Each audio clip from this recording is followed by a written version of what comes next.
What happens when one of Hollywood's most respected actors finally reaches his breaking point on live television? Today we're diving into the explosive moment that had everyone talking, when Liam Neeson walked off The View after Joy Behar pushed way too far. This wasn't just another awkward celebrity interview. This was a masterclass in how not to treat your guests. Make sure you subscribe and drop a comment below, because this story gets intense. It started like any other Tuesday morning on The View. The studio buzzed with its usual energy as makeup artists put finishing touches on the hosts and crew members, adjusted lighting for the day's taping. Liam Neeson sat quietly in the green room, reviewing his talking points for what was supposed to be a straightforward promotional interview for his latest action thriller. He'd done hundreds of these appearances over his decades-long career, and The View had always been professional in the past. "Mr. Neeson, we're ready for you," a young production assistant called from the doorway. Liam nodded, straightened his jacket, and followed her through the narrow corridors that led to the main studio. The familiar theme music was already playing as he took his position just off stage, waiting for his cue. "Please welcome our next guest, the legendary Liam Neeson," Whoopi Goldberg announced with her characteristic warmth. The audience erupted in applause as Liam walked onto the set, his tall frame commanding attention even in the bright studio lights. He waved to the crowd and took his seat at the curved desk, exchanging pleasantries with each of the hosts. "Liam, it's so good to have you back," Whoopi said, settling into her role as moderator. "Tell us about this new film of yours." "Well, it's called Shadow Protocol," Liam began, his distinctive voice carrying easily across the studio.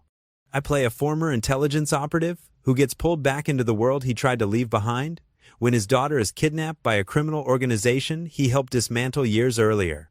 "Sounds like another one of your Taken movies," Sarah Haynes commented with a smile. "Do you ever get tired of playing the protective father figure?" Liam chuckled good-naturedly. "You know, people often ask me that, but I think there's something universal about a parent's love for their child. These roles allow me to explore that primal instinct to protect the people we care about most." "That's beautiful," Sunny Hostin added. "Your characters always have such depth beneath all the action sequences." The conversation flowed smoothly for the first several minutes. Liam discussed his preparation for the physical demands of the role, working with the stunt coordinators, and his thoughts on the current state of action cinema. The host seemed genuinely interested, asking thoughtful questions about his craft and his approach to bringing authenticity to larger-than-life characters. "You know, Liam," Joy Behar interjected, her tone shifting slightly, "you've been making these action movies for quite a while now. Don't you think you're getting a bit old to be playing the tough guy?" The studio fell silent for a moment. Liam's expression remained composed, but there was a flicker of something in his eyes. "Well, Joy, I think experience brings a different kind of authenticity to these roles. I'm not trying to be a 20-something action star. I'm playing characters who have lived, who have scars, who understand what's at stake." "But come on," Joy pressed, leaning forward in her chair.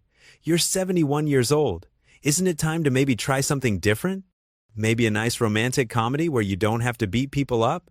I think audiences connect with stories about resilience and determination at any age," Liam replied diplomatically. "And I'm actually 69, but who's counting?" Joy waved dismissively. 69, 71. The point is, you're not exactly in your prime anymore.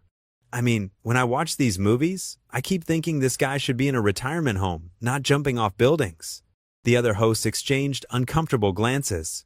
Whoopi cleared her throat, clearly trying to steer the conversation back on track.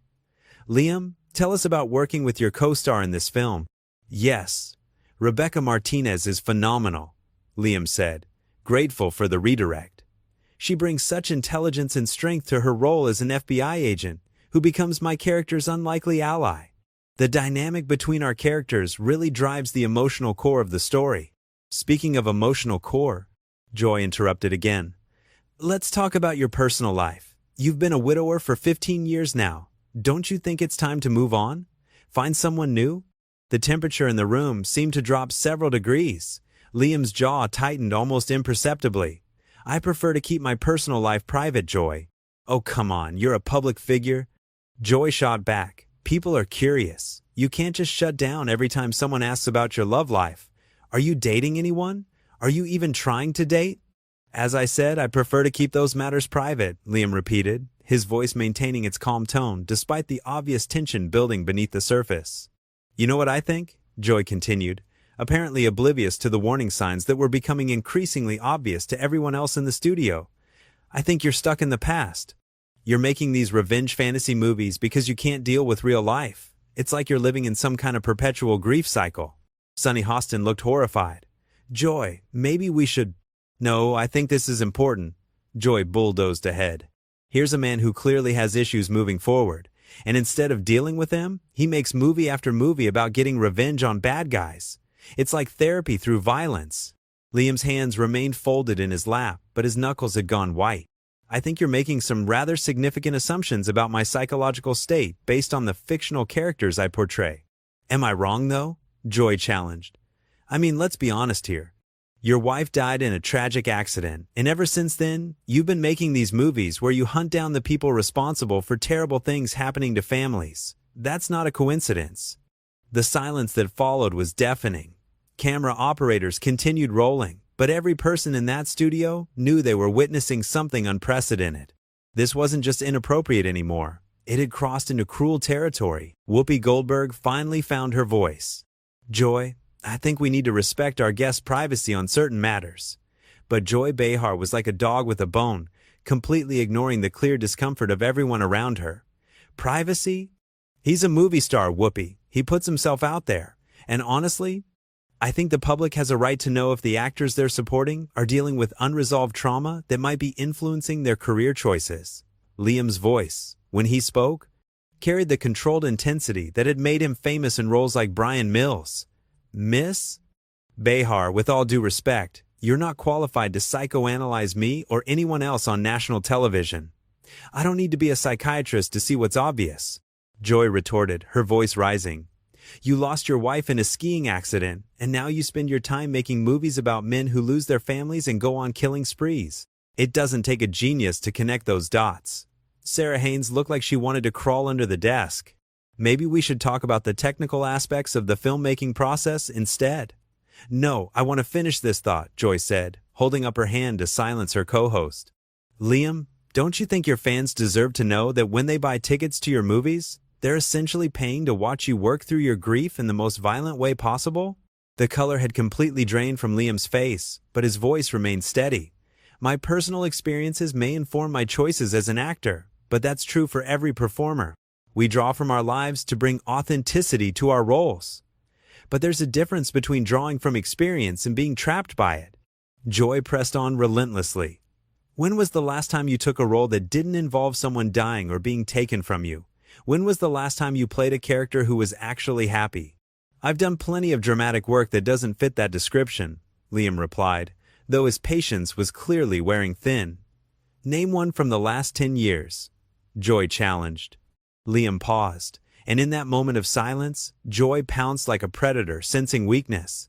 See? You can't, because you've pigeonholed yourself into this cycle of grief and revenge. And the worst part is, you're making millions of dollars off your own unprocessed trauma. Sunny Hostin looked absolutely mortified.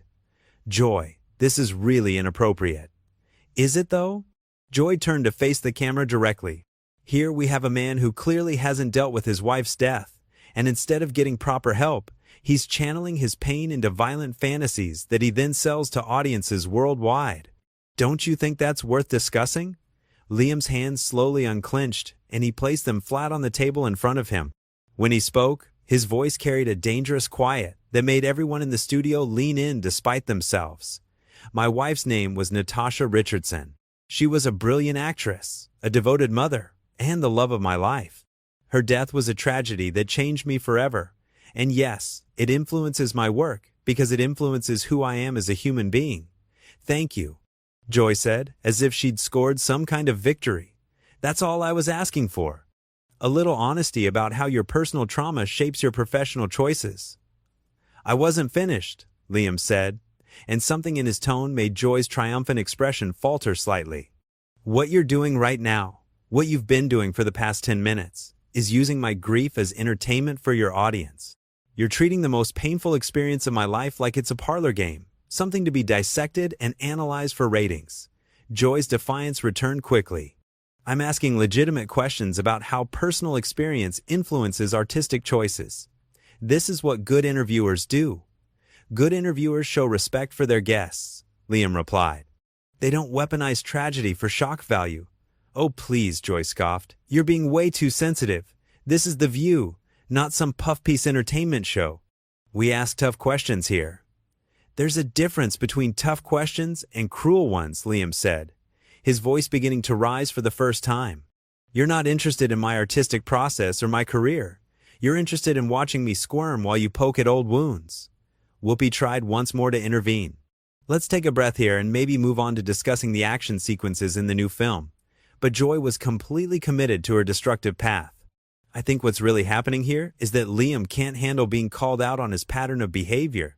He's used to doing these softball interviews where everyone just praises him for being such a great action star, and he doesn't like it when someone actually challenges him to think about what he's really doing. What I'm really doing, Liam said, his control finally beginning to crack, is trying to have a professional conversation about my work while you turn it into amateur psychology hour. See, there it is, Joy said, pointing at him as if she'd proven her point. You're getting angry because I'm hitting too close to home. This is exactly what I'm talking about.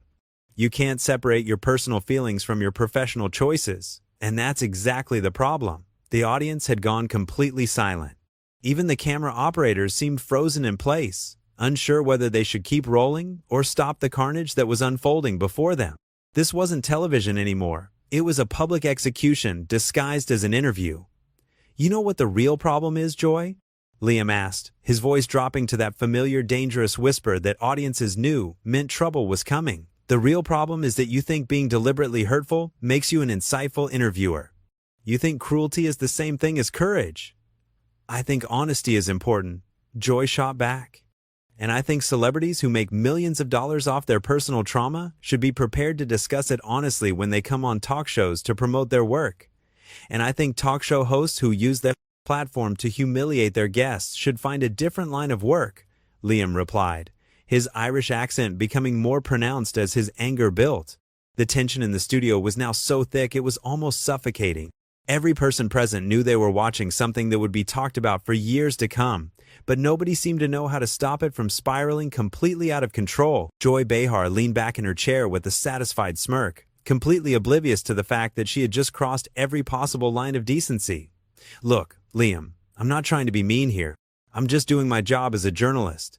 Sometimes that means asking the hard questions that other people are afraid to ask. Your job as a journalist? Liam repeated, his voice barely above a whisper, but somehow more menacing than if he had been shouting. Is that what you think this is? Journalism? Yes, actually, Joy replied defiantly. Real journalism isn't about softball questions and promotional fluff.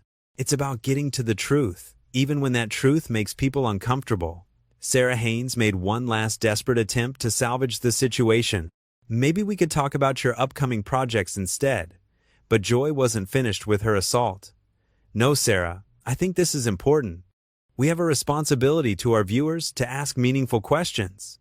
And I think it's meaningful to explore how personal tragedy shapes artistic expression, especially when that expression consistently involves violence and revenge. Liam's hands had gone completely still on the table. When he spoke, his voice carried the cold precision of a man who had reached the absolute limit of his patience. You want to talk about responsibility to your viewers? Let me tell you about responsibility. Responsibility is treating your guests with basic human dignity. Responsibility is understanding that there's a difference between probing journalism and public humiliation. Oh, come on, Joy waved dismissively. You're being dramatic. I asked some tough questions about your career choices. That's what talk show hosts do. No, Liam said, and now his voice was rising steadily. What talk show hosts do is create an environment where their guests feel comfortable sharing their experiences. What you've done is turn my wife's death into a talking point for your entertainment value. Joy's expression shifted slightly, as if she was finally beginning to realize that she might have gone too far, but her pride wouldn't let her back down. I never said anything disrespectful about your wife. I simply pointed out the obvious connection between your personal experiences and your professional choices. You called my career a grief cycle, Liam shot back, his composure finally cracking completely. You suggested that I'm making money off unprocessed trauma? You turned the most devastating experience of my life into a punchline for your audience. Whoopi Goldberg looked frantically at the producers off camera, clearly hoping someone would step in to end this disaster. but the cameras kept rolling. "Liam, maybe we should take a commercial break," she suggested weakly. "No," Liam said firmly, his eyes never leaving Joy's face. "I want to finish this conversation since Miss Behar is so interested in getting to the truth." "You want to know the truth, Joy?" "The truth is that my wife was an extraordinary woman who brought joy and light to everything she touched. The truth is that losing her nearly destroyed me. And yes, it changed the way I approach my work because it changed who I am as a person." Joy opened her mouth to respond, but Liam held up his hand to silence her, his movement sharp and commanding. "The truth is that I choose roles that allow me to explore themes of loss and redemption because those themes resonate with me on a personal level. But the difference between acknowledging that connection and what you've done here today is the difference between insight and cruelty." "I wasn't being cruel," Joy protested, but her voice lacked its earlier conviction. "I was being honest about patterns I observed in your work." "Honest?" Liam's voice cracked with emotion and rage. "You want to talk about honesty? Here's some honesty for you. You're not a journalist, Joy. You're a bully with a microphone who gets her kicks from making people squirm on national television. You hide behind the pretense of tough journalism, but what you really do is emotional vandalism." The studio had gone so quiet that the hum of the air conditioning seemed deafeningly loud. Even the audience members who had been shifting in their seats throughout the interview were now sitting in stunned silence. "That's completely unfair," Joy said, but her voice was smaller now, defensive rather than aggressive. "I ask challenging questions because that's what good television requires." "Good television?" Liam stood up slowly, his tall frame casting a shadow across the curved desk. "You think this is good television? You think humiliating your guests and exploiting their personal tragedies is good television?" Joy looked around desperately at her co-hosts, clearly hoping one of them would come to her defense, but they all sat in uncomfortable silence. Sunny Hostin was staring at her hands, Sarah Haynes looked like she might cry, and Whoopi Goldberg appeared to be praying for divine intervention. "You know what, Joy?" Liam said, his voice returning to that dangerous calm that had become his trademark in dozens of action films. "You're absolutely right about one thing. I do have patterns in my work. I do gravitate toward stories about men who refuse to give up when faced with impossible odds. I do play characters who will do whatever it takes to protect the people they love." He began to unfasten the small microphone clipped to his lapel, his movements deliberate and measured. "But here's what you got wrong. Those aren't the movies of a man trapped in grief. Those are the movies of a man who understands that some things in life are worth fighting for. Some things are worth protecting. And some things, like basic human decency, are worth defending even when it means walking away from people who wouldn't recognize it if it slapped them in the face." Joy's mouth opened and closed like a fish gasping for air, but no words came out. The reality of what she had done and what was about to happen was finally sinking in. "Liam, please." Whoopi tried one final time to salvage the situation. "Let's just take a step back here." But Liam was already pulling the microphone free from his jacket. He placed it carefully on the table in front of him. The small thud it made, somehow thunderous in the absolute silence of the studio. "I came here today to talk about my work," he said, looking directly into the main camera. "To share my passion for storytelling and my gratitude for the opportunity to bring these characters to life. Instead, I was ambushed by someone who thinks personal tragedy is fair game for cheap entertainment." He turned his gaze back to Joy.